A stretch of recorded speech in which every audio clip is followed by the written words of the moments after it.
What is money? Well, it's kind of complicated. There are 1,000 different types of money out there in the world right now, so trying to narrow it down to one definition is pretty tough.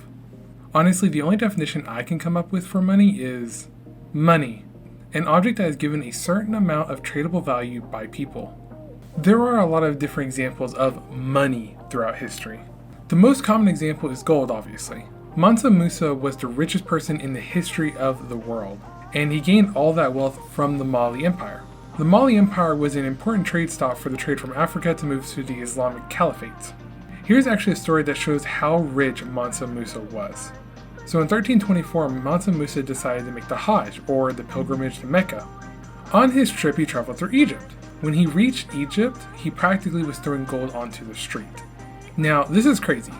Imagine this now. Like another ruler from a completely different country comes to the United States and is just throwing $5 bills onto the street. With such a big influx of gold, the Egyptian economy nearly crashed.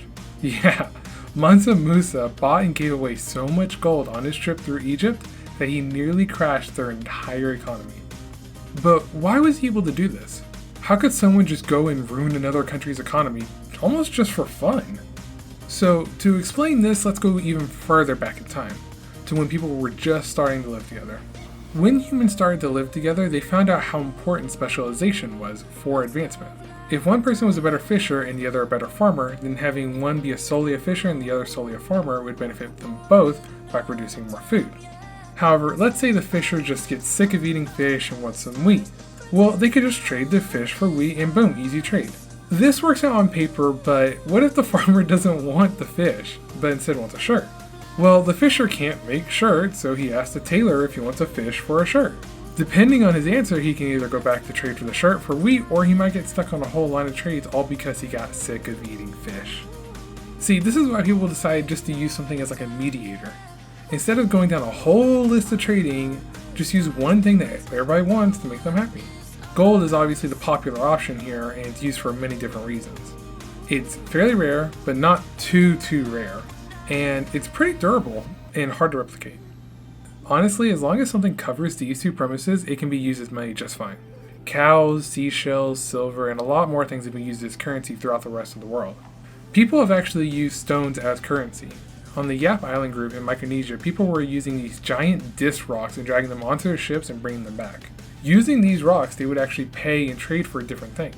Almost just like how you would see people use gold or cash as currency nowadays. It's pretty crazy to think about. It almost seems so foreign. And what about nowadays? There are so many different types of currency, so why don't we just use one central currency? Well, that's also complicated. Countries have come into this world for thousands of years, but honestly, not even just countries, governments. Governments have changed, and the currency usually changes with the governments. Egypt has been around for 5,000 years, but they've had a lot of different currencies throughout their history. But honestly, the age of countries don't really mean anything. But the culture also means a lot.